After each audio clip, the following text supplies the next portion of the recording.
हेलो दोस्तों, कैसे आप लोग। मेरा नाम मिराज है। आप देख रहे हैं मिराज डिज़ाइनर।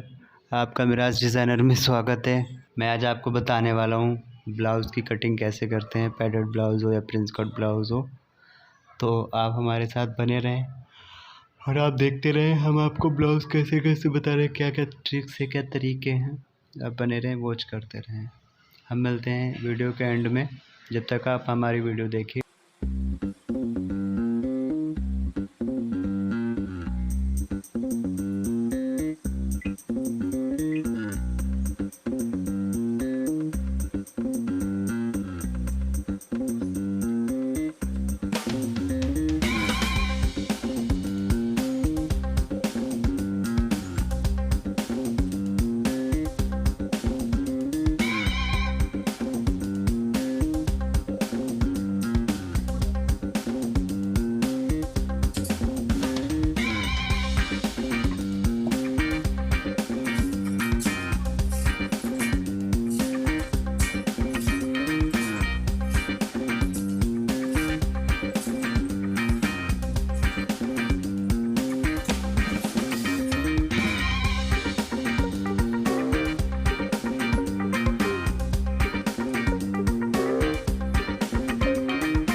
दोस्तों कैसी लगी हमारी आपको वीडियो।